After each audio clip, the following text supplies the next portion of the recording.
अभी question number fourth क्या है, as shown in the figure, तो आपको एक फिगर दे दिया है, in triangle L M N and triangle P M N, L M equal to P N, तो जो आपका एल एम है वो किसके इक्वल है, वो इक्वल है पी एन के। तो ये पी एन के आपको दिख रहा है, एक लाइन बना दिया है, तो ये वाली साइड इक्वल है। फिर एल एन इक्वल है पी एम के, तो जो एल एन है वो किसके इक्वल है, वो इक्वल है पी एम के। तो ये देखो डबल लाइन, ये डबल लाइन, उम्मीद आपको ये समझा है। Right the test which assure the congruency of a two triangle, right there remaining part, है ना, आपको दो ट्राइंगल को कॉन्ग्रेंट दिखाना है, फिर उसकी जो रिमेनिंग पार्ट जो इक्वल है, जो कॉन्ग्रेंट है, वो बता देना है ना, वो करस्पॉन्डिंग साइड की बात कर रहा है, वो corresponding side equal, corresponding angle equal, वो बोल रहा है वो। उम्मीद आपको समझाइए।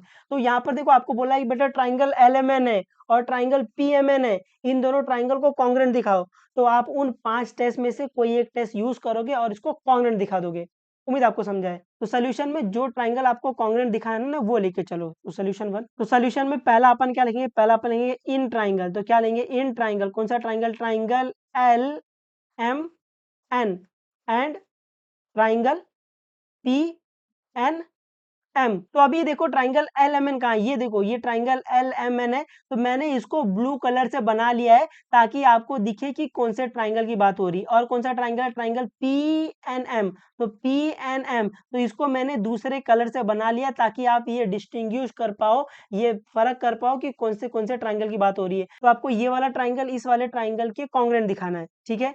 तो कॉन्ग्रेंट दिखाने के लिए आपको जो कुछ भी सेम दिख रहा है चुपचाप लिखते हुए चले जाओ। तो यहाँ पर क्या सेम दिख रहा है, आपको दिख रहा है कि ये एल एम इक्वल है पी एन के, तो यहाँ पर एल एम इक्वल है पी एन के, है ना, वो सेगवे का आप डाल देना आगे, है ना, वो डालता नहीं हूं मैं। रीजन क्या आएगा, रीजन आएगा गिवन, है ना, क्योंकि ये दिया हुआ है। चलो मैं लिख देता हूँ आपकी सहूलियत के लिए, है ना, इधर ये कॉन्ग्रेंट आएगा, सेगमेंट आएगा, सेग एल एम कॉन्ग्रेंट है सेग पी एन के, ऐसे। उसके बाद क्या दिख रहा है, देखो देखो फिगर में क्या इक्वल दिख रहा है आपको, आपको दिख रहा है कि एल एन इक्वल है पी एम के, है ना, डबल लाइन डबल लाइन। फिर आपको दिखा कि सेग एल एन इक्वल है या फिर कॉन्ग्रेंट है सेग पी एम के। और देखो और क्या आपको सेम दिख रहा है, तो आप बोलोगे सर हमको और कुछ तो सेम दिख ही नहीं रहा है। तो मैंने आपको ये बताया था, जब आप दो ट्राइंगल को कॉन्ग्रेंट दिखा रहे हो, don't forget common side, common angle, vertically opposite angle, each 90, है ना, ये आपको हर एक सम में कहीं ना कहीं मिल जाएगा। तो दिखा आपको कुछ, तो ट्राइंगल एल एम एन को ध्यान से देखो और ट्राइंगल पी एन एम को ध्यान से देखो, क्या दिख रहा है आपको, आपको दिखा ये कॉमन साइड एम एन, ये एम एन इस वाले ट्राइंगल में भी आ रहा है, ये एम एन इस वाले ट्राइंगल में भी आ रहा है। तो एम एन क्या है, कॉमन साइड है ना। तो आप इसको लिख सकते हो कि seg M N congruent to seg M N. Reason क्या आएगा, रीजन आएगा कॉमन साइड, कॉमन साइड। और यहाँ पर रीजन क्या आएगा, यहाँ पर दोनों जगह पे रीजन आएगा गिवन, है ना, ये दिया हुआ है, आपको ये रीजन साथ में लिखते हुए चलना है। तो अभी अभी देख लो कि ये दोनों ट्राइंगल कौन से टेस्ट से कॉन्ग्रेंट है। तो कोई भी एक ट्राइंगल उठा लो, तो आपको दिख रहा है कि ये वाली साइड इक्वल है, ये साइड इक्वल है, आपको दिख रहा है तीन साइड सेम है। तो अगर तीन साइड सेम है तो कौन सा टेस्ट है, एस एस एस टेस्ट। तो आप बोल सकते हो ये दोनों ट्राइंगल कॉन्ग्रेंट है by S S S test से। उम्मीद आपको ये दिखा। आप यहाँ भी देख सकते हो कि साइड साइड साइड साइड ही दिख रही है इक्वल, तो आप बोल सकते हो by S S S test से ये दोनों ट्राइंगल क्या है, कॉन्ग्रेंट है। तो यहाँ पर आप बोल सकते हो कि by S S S test से मैं बोल सकता हूँ कि triangle L M N congruent है ट्राइंगल पी एम एन के। मैंने आपको ये बताया कि आप जब दो ट्राइंगल को कॉन्ग्रेंट दिखा रहे हो तो स्टार्टिंग में आप कैसा भी नाम लिख सकते हो, लेकिन ट्राइंगल को कॉन्ग्रेंट दिखाने के बाद उस टेस्ट के अकॉर्डिंग उसका नाम लिखना बहुत जरूरी हो जाता है। उम्मीद आपको ये समझा है, ठीक है। तो पहले वाले ट्राइंगल में अगर मैं पहला एल एम लिख रहा हूँ, तो मुझे दूसरे वाले ट्राइंगल में पहले पोजीशन पे पी फिर एन लिखना पड़ेगा, क्योंकि एल एम पी एन के इक्वल है। तो यहाँ पर अगर मैं लिख रहा हूँ कि एल एम लिख रहा हूँ, तो मुझे सेकंड वाले ट्राइंगल पे लिखना पड़ेगा पी एन। क्यों ऐसा, क्योंकि एल एम पी एन के इक्वल है। उम्मीद आपको ये समझा है। फिर सेकंड में आपको दे रहा है कि एल एन कॉन्ग्रेंट है पी एम के, तो एल एन, तो अगर मैं यहाँ पर थर्ड पोजीशन पर एन लिख रहा हूँ तो मुझे यहाँ पर थर्ड पोजीशन पर क्या लिखना पड़ेगा, मुझे यहाँ थर्ड पोजीशन पर एम लिखना पड़ेगा, है ना, तो ही ये पी एम के इक्वल आएगा।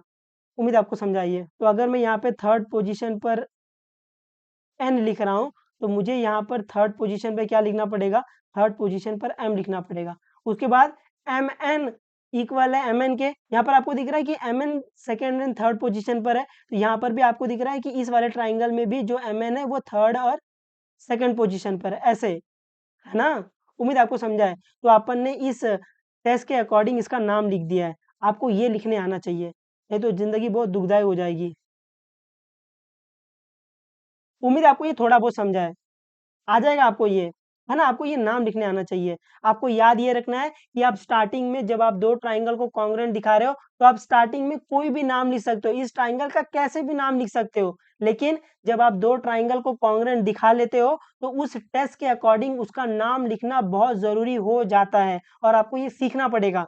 अगर आप ये नहीं सीखोगे जिंदगी बहुत दुखदायी हो जाएगी। ठीक है, उम्मीद आपको समझाइए।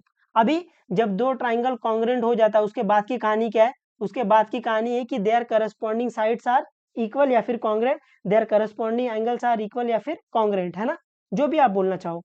तो यहाँ पर अपन पहला बोलेंगे कि सेग एल एम ये कॉन्ग्रुएंट है, सेग फर्स्ट सेकंड लिया तो यहाँ पर फर्स्ट सेकंड पी एन के, उसके बाद सेग सेकंड थर्ड ले लो, सेग एम एन कॉन्ग्रुएंट है seg second third N M के, ऐसे। उसके बाद फर्स्ट थर्ड ले लो एल एन, तो एल एन कॉन्ग्रुएंट है, ये फर्स्ट थर्ड लिया तो यहाँ पर भी फर्स्ट थर्ड क्या है, सेग पी एम के, रीजन क्या आएगा, corresponding sides of congruent triangle, है ना, सी एस सी टी।